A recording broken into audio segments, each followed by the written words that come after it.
Hello, this is Fear Dragon, and welcome to Breaking Out, the show about North American StarCraft 2 players. Here on this show, we take a look at an up-and-coming North American talent.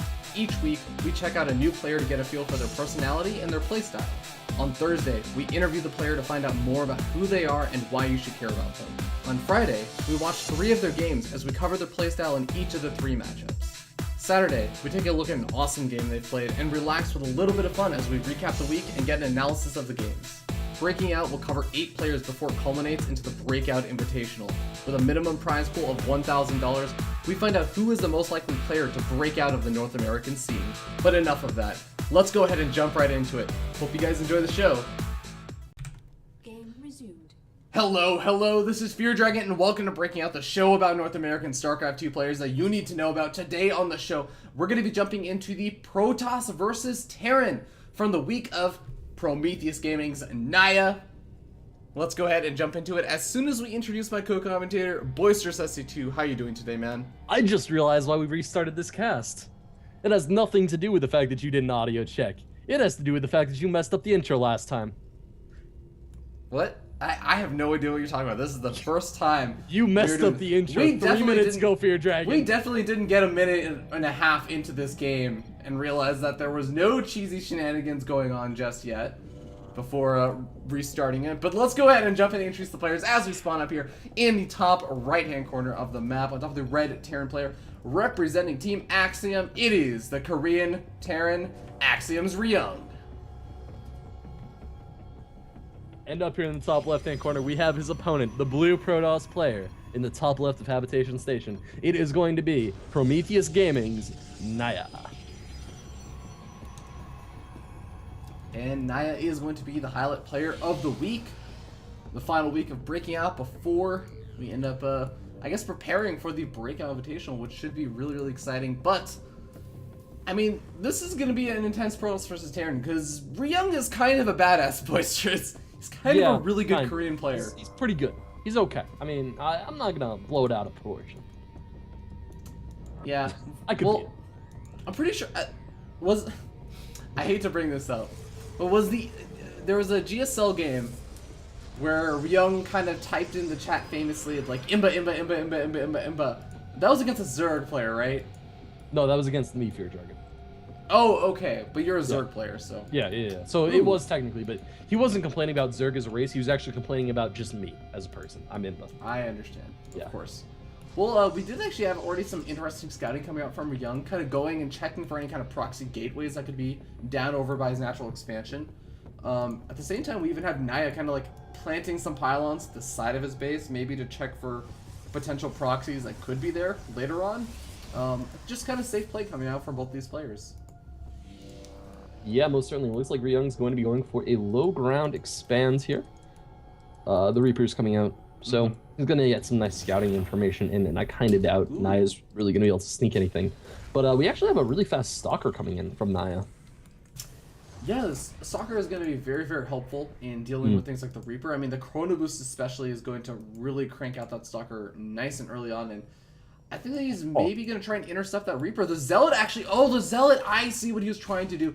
He was trying to get the Zealot to sneak past the Reaper, which he was expecting to just straight shoot across the map. So he was going to take the Zealot in a very roundabout path to avoid the Reaper, which it actually did not end up being able to do. And now the Stalker was going to go and hunt down the Reaper while the Zealot did a bunch of damage over at the Terran player's main base. But, I mean, Ryung, he does manage to scout out that Zealot and Stalker and Mothership Core, and now he's going to be able to prepare a bit of a defense. Ryung's really good, Fear Dragon. I'm not sure if you know this, but yeah. He's not a bad player. Like, that was kind of insane. Like, he was just like, I think you're sending a Zealot across. And then he sent his Reaper just due south and found the Zealot. Now, he is going to lose the bunker, which is going to be annoying. And he might actually take some damage here, but he's pulling off a few of these workers to try to deal with this. There are actually quite a bit of Stalkers as far as the number goes. Yeah. And NaYa's doing a little bit of damage here. Oh, more than just a little bit, Boisterous. You have to remember that those Stalkers actually do have one range over those Marines, and I mean, especially with the high ground vision from the Mothership Core, it can actually be really, really annoying for these Marines to ever try and came up with any kind of defense. And with the supply depots being taken down, that means that if this supply depot falls, that Ryung is going to be completely supply blocked. It is already burning down. The SCVs are on the way. The time warp does go down. They're trying to find some sort of surround. But NaYa is actually microing this out beautifully. He's picking off Marines individually. Yeah, this is really well done, but he does get one Stalker trapped, which is going to be terrible. All of these Marines are going to go down, however, and there are... Oh, the Mothership Core! Oh, it ends up falling. So Ryung's still really good, right? He is. He's still pretty good, man. And okay, at the end of all that, let's consider what happened. Okay. Yeah. NaYa loses 2 units. Obviously, a lot of multitasking was required for that, but I mean, he still was kind of making workers behind it. He's still up to 25, and he actually has a Stargate behind this. But he forced Ryung to lose a lot of mine time. Killed off all of the Marines, and I want to hint at that again, boys. Just killed off all the Marines. Now I'm gonna go back to what I just said. He's going for a Stargate and an Oracle. And guess what Oracle's like taking on, Boisterous? Marines, primarily. Low numbers of Marines, specifically. Yeah. This is gonna be a beautiful follow-up. Yeah, I kind of like how he played that off, but honestly, I would have preferred it if he had sniped off the reactor than going for those 2 supply depots. That is true. I would have liked that as well. I think, yeah, I don't know. It's a bit of a split decision making that ends up happening, but Oracle comes in over here, managed to kill off a couple of workers, but I mean, the Marines are actually already in a pretty good position. They get a lot of free shots off on that Oracle and manage to push it back. Yeah, and that Oracle is gonna have to at least stay out of sight at this point. Workers. I think he killed 5 and 2 Marines. If I counted correctly. Yeah. So yeah, some of them were from the earlier Stalker and Mothership Core harassment, but still, I really do like NaYa's position. I mean, he's got a pretty solid worker lead right now. He's also kind of delayed any sort of tech, like a factory or anything, from going down for quite a bit of time. So Ryung's sort of stuck on just those 3 barracks. He knows that he can't really be aggressive for a little bit, which means that he can also be a little bit aggressive with this Oracle, as long as he controls it out really well. He already managed to stank off another 2 workers. That is really, really well controlled from NaYa. Yeah, he's definitely doing a good job, but the thing is that the low ground base from Ryung came up pretty early. Well, it wasn't built on the low ground, but he did have it built in his main base pretty early. And with the mules, their worker counts are actually almost tied. It's still a little bit in NaYa's favor, and of course being 11 probes ahead is nice, but that's kind of something that happens with Chrono Boost, even with a little bit of harassment. Yeah. You just start taking an extreme lead, and the mules are there to kind of stop that. Yeah. So I think that NaYa has a good start, but it's not quite unsalvageable for Ryung yet. Oh, definitely not. This is not a won game or a lost game by any means or any stretch of the imagination, but you know, I still like NaYa's position quite a bit, just because he's sort of had this opportunity where he knows that the start port is going to be pretty delayed. It's going to be very difficult for Ryung to actually move out until he starts getting up at least those first 2 medevacs, which will be popping out soon.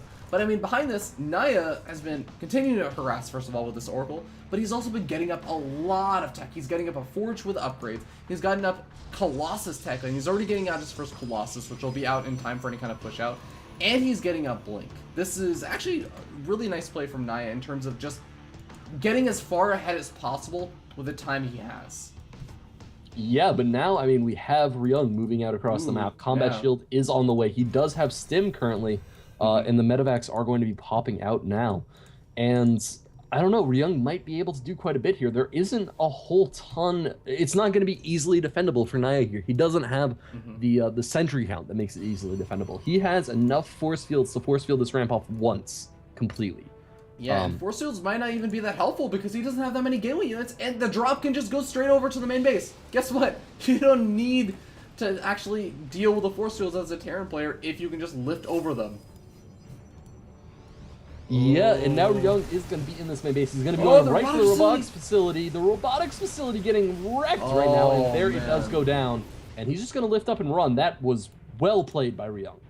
Free damage, man, and a handful of units also going to be coming up at the natural expansion. Let's see how much damage they can do. Though Sentry does get taken out. Marauder's trying to focus fire down that Colossus. They won't be able to get it, but still, I mean, I have to say that I really like the way that Ryung is playing this out. NaYa, though, he's going for a 3rd expansion. This is, in a lot of senses, not a safe expansion to try and defend right now, but if it doesn't get scouted, it's actually going to be totally worth it, I think. Yeah, most certainly, Fear Dragon.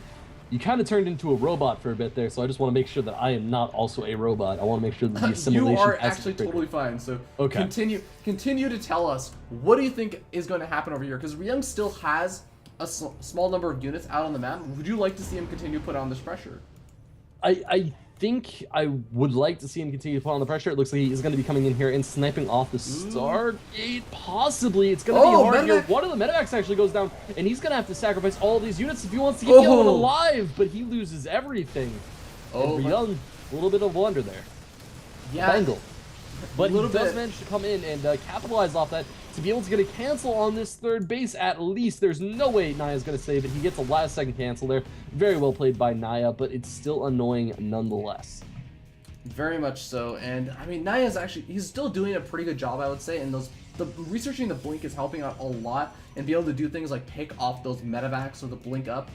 And I think it's going to be very difficult for Ryung to make a whole lot more damage happen over here, because Ryung just lost a ton of units. He lost 2 medevacs worth of units.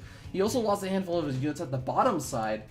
And now NaYa's starting to get up to a decent count where he can actually split up his units and defend both his main base and his third expansion.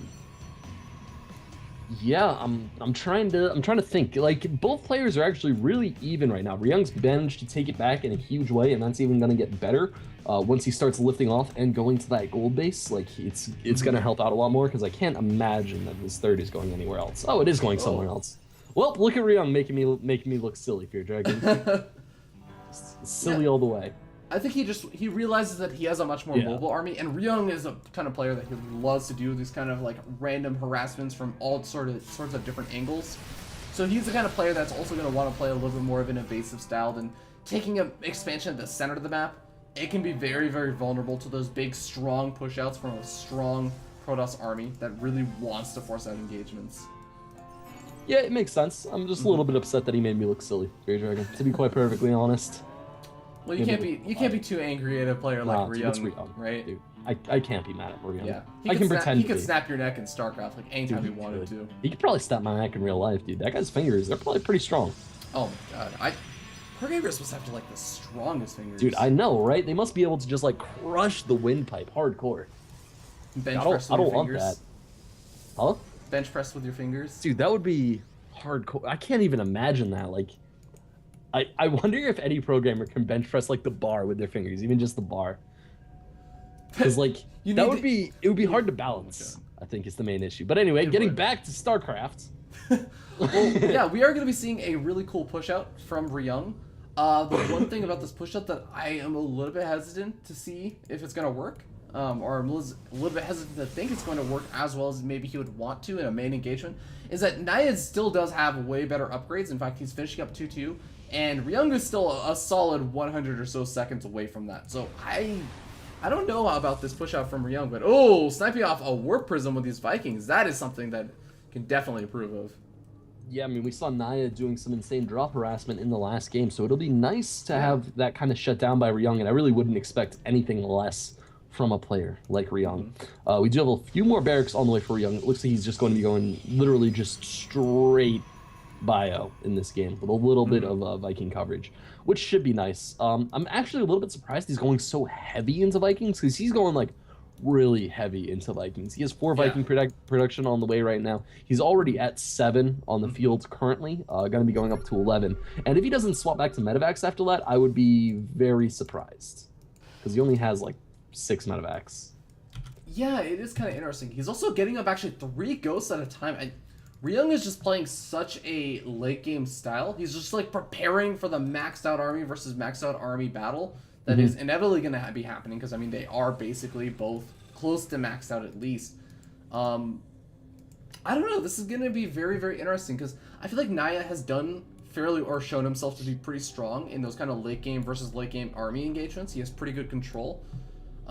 It can really come down to where the engagement happens, though. That has a huge impact in this matchup. The kind of engagement angle, where you can land down force fields if you have any sentries, where the storms end up going, but hold that thought.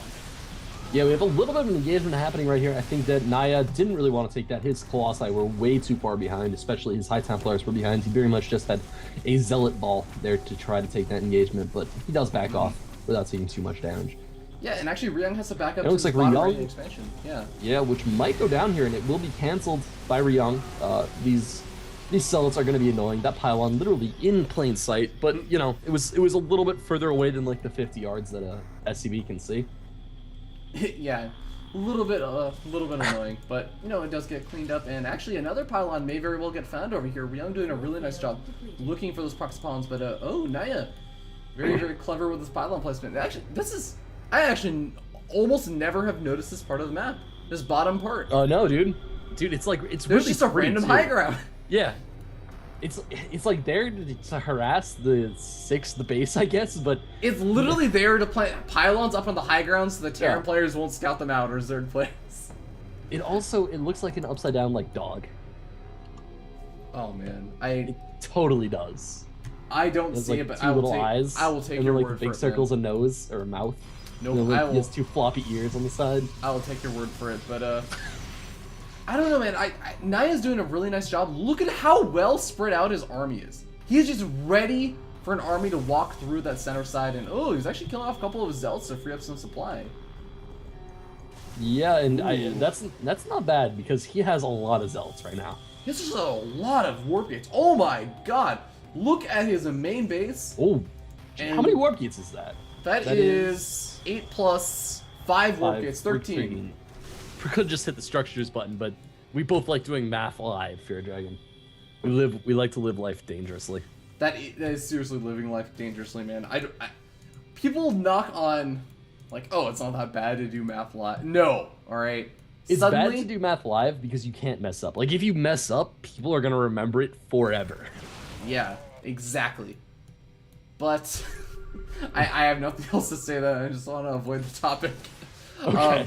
As we move on to what's actually going on, NaYa doing a nice job with the zealot harassment. Honestly, I really do like NaYa's late game, actually quite a bit. We kind of opened up the game talking about how sometimes he likes to cheese a little bit, but he's actually shown a pretty strong late game as well. He's doing small things like he's splitting up High Templars in his main base, ready to feed back medevacs that could be coming in. He's spreading out his army really well. His army is just actually a little bit out of position right now. He's actually doing a really smart thing. He kills off a couple of those zealots and frees up a supply to... Oh, I thought he was warping in, gonna warp in some DTs or something to help defend that, but it doesn't end up happening just yet. Yeah, and it looks like we do have a really high ghost count from Ryung, actually. He's up to Oh, yeah. 12 ghosts. If I can figure out how to count. It looks like we are going to have a Tempest taking a heavy volley from those Vikings, but not quite heavy enough. And a small engagement actually coming down here. NaYa managing to snipe off a medevac, which is very nice because, like, I mean, he can trade Stalkers for anything now because he has so much production. Just so much production for your Dragon. It's a lot. Yeah, and they both are building up quite a bit of a bank, and looks like Ryung wants to go for it. He kills off the Tempest, immediately going after the Colossus as well. The Viking count is a little bit out of control. The High Templars a little bit too far behind, actually lay down the storms. Finally, we end up seeing NaYa come in with the army from the bottom side, but the Vikings are actually they just did so much damage to the Colossus count. Yeah, and this is super annoying. He's actually going to be able to kill off the entire Colossus count, and now suddenly Ryung can actually do a lot of damage here because there's no more AoE from NaYa. He has 10, 11 Zealots on the way. He'll be able to warp in a lot of Zealots, but Zealots don't quite do area of effect damage. Ryung is going to have to pull back here. We had a small warp in the main base, and Ryung's going to be starting to play campaign. Yeah, and I want to note that there's a Zealot over at the Gold Expansion for Ryung that has 10 kills, and I want to say those are SCV kills and a command center. He literally killed a command center that was over there alongside a DT that actually did kind of move its way to a different location, but really good job. And NaYa just controlling that out and making sure he was harassing while all of that main engagement stuff was happening. And oh, big warping just gets canceled by that turret. I mean, I don't know what NaYa's doing there. Like, he just warped in 5 Dark Templars in front of a turret. I like it though. I like it because yeah. I mean, obviously losing it to the turret wasn't ideal, but he was forcing Ryung back because if those units actually did get up, just barely, then there would be a shit ton or a bunch of units over there, and there would not be any units that were able to deal with the army at the bottom. He was guaranteed to do damage either at the bottom side or the top side.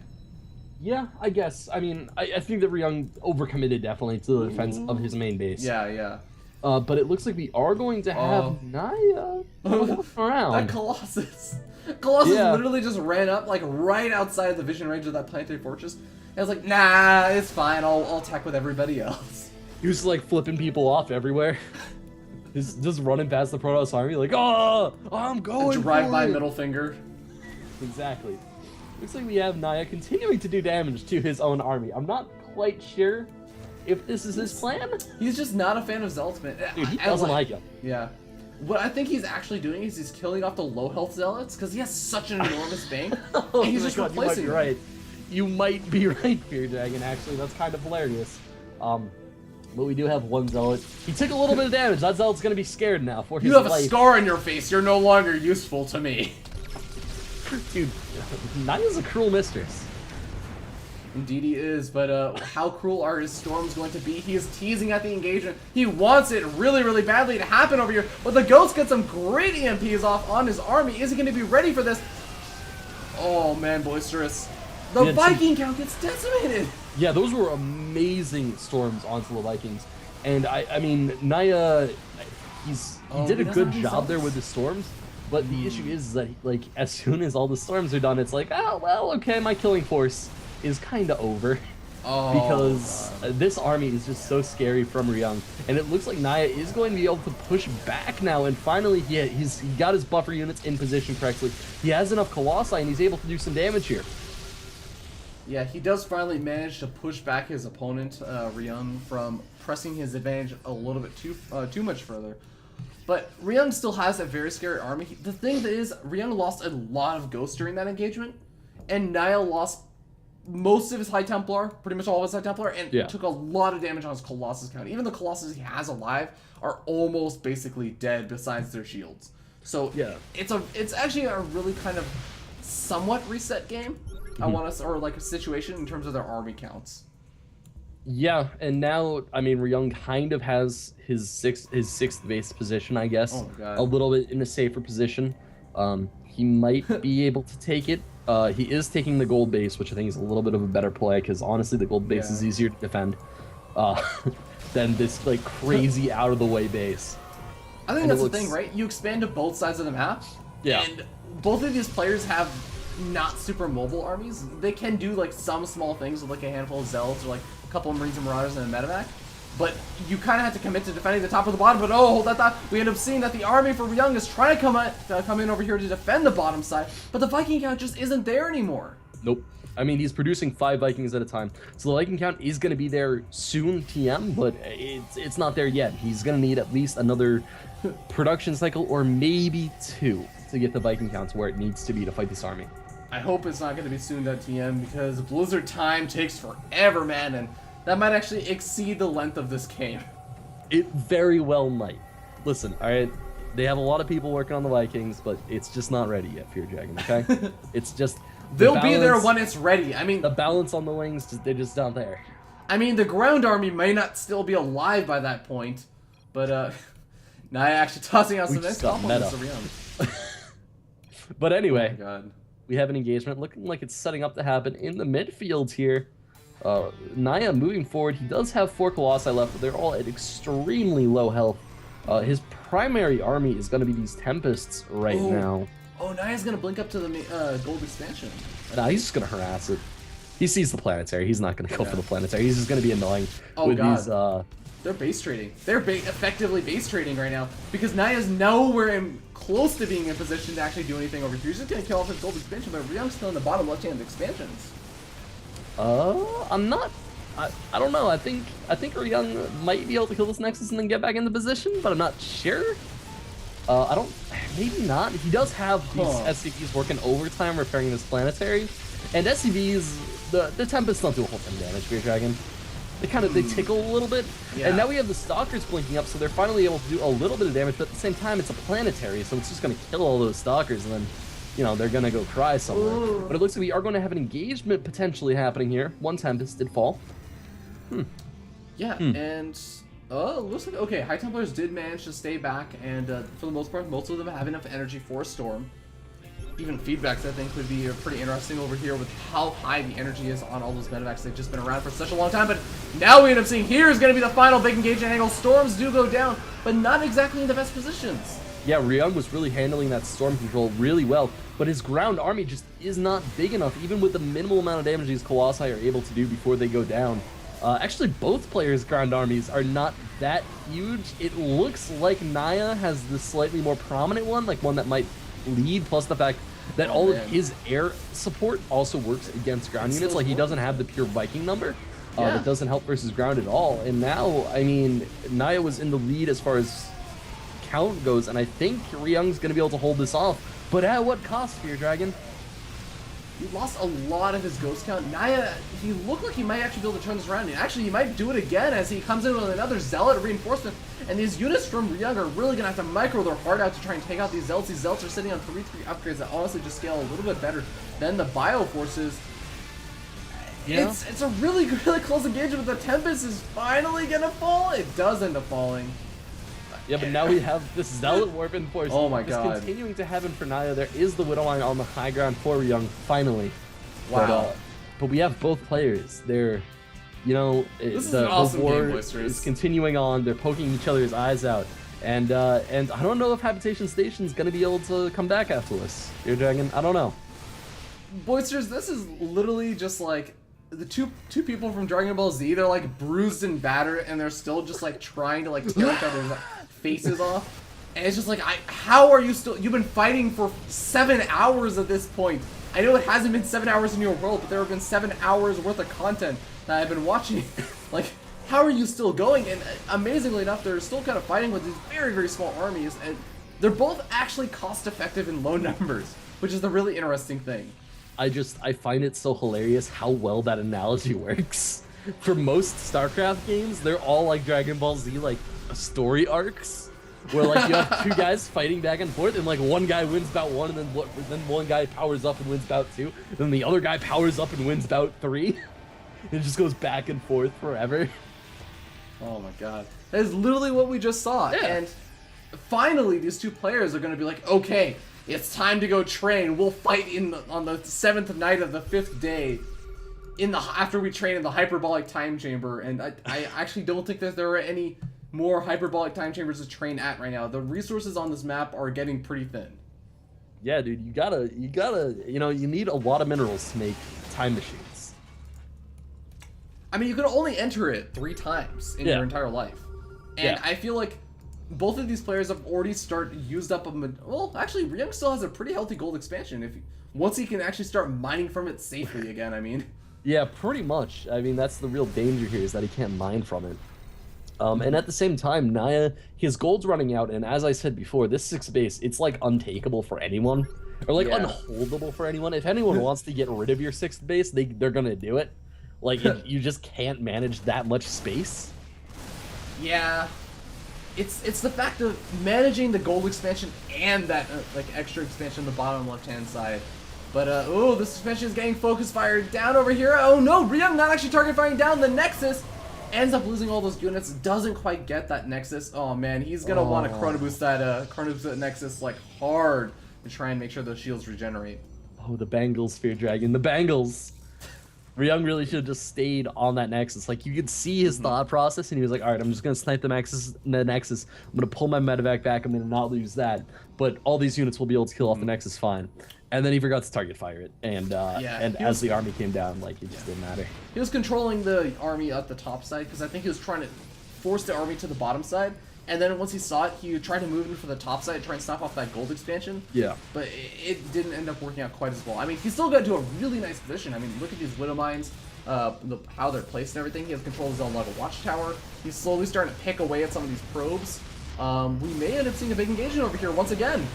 Yeah, and these Widow Mines are going to be as annoying as possible. The splash damage from the Colossi is just enough, and Ryung is getting pushed back hard right now. The Viking count, again, like you said, is not there, and these Colossi are doing a lot of damage, but it looks like Ryung, his army, is just strong enough to force off the ground army of NaYa. One Colossus goes down. We have the warp in of Zealots coming in, and these Zealots are going to be doing as much damage as possible to this Bio army, and NaYa is continuing to pull back, and Ryung continuing to push forward. Ryung might just be able to do enough damage to finish the game here.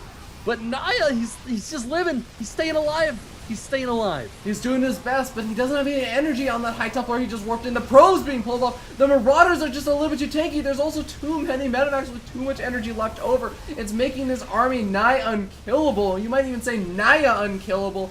But the probes, they're starting to go down now to the Marines. I don't know if NaYa can actually reinforce. He just doesn't have the economy anymore. Yeah, most definitely. I mean, NaYa, he was staying alive, but I don't think he's doing it anymore. I think this gold base is going to go down, and with that, NaYa is going to have a rough time coming back into this game. We have the Dark Templars coming in. They are the last hope, but there are a lot of orbital commands back at home. There are, and we can see just the scans going down, keeping an eye out to see everything that NaYa actually has left to defend as he charges into the bottom left-hand expansion. The last remaining bastion of hope for NaYa. If he loses this, he loses his entire economy, and the Archons are just getting focus fired down. Ryung charging forward, stimming forward, and calling out, GG, well played from NaYa, and Ryung gonna take the game. Boisterous? You still there? I'm still there. I was expecting you to like start off the game wrap up. It's your show, Fear Dragon. But I mean, if you want me to, I guess I can. I mean, NaYa had a really strong position there for like the entire game, yeah. But I don't even know. It wasn't even that I feel like he made a huge mistake or anything. He never had the proxy pylon backup to really push the issue. That's what I think of that game. Like the farthest proxy pylons got on the map, and tell me, can you see these pings? We're there. I can see them. And I think I saw one there. Like he never pushed them up. Like he never dropped them as his army moved forward.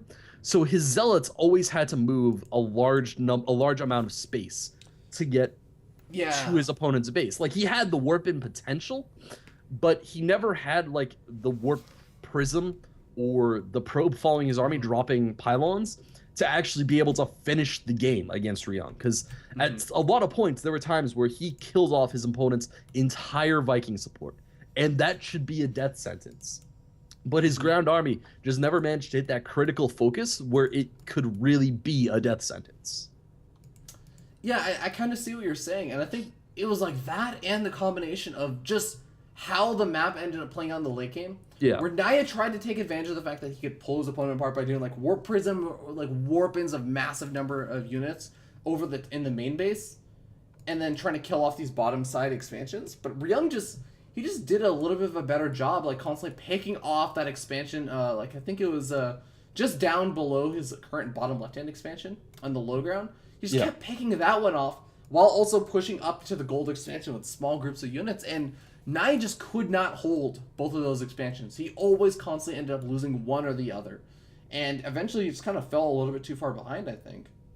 But honestly, a really sick game for both these players. I think that this is actually an amazingly cool game.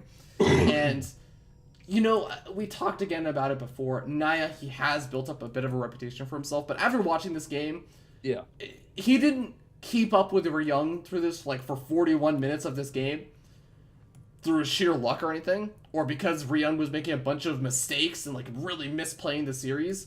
He kept up with it because he actually just played really freaking good.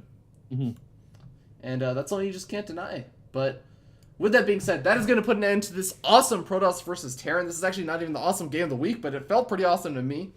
We're going to be moving into the Protoss versus Protoss for Prometheus and NaYa. As if you're watching this on Twitch, you don't have to go anywhere. We're just going to go to a short break. If you're watching this on YouTube, just go find the PvP. It came out around the same time as this PvT. But we will see you guys there.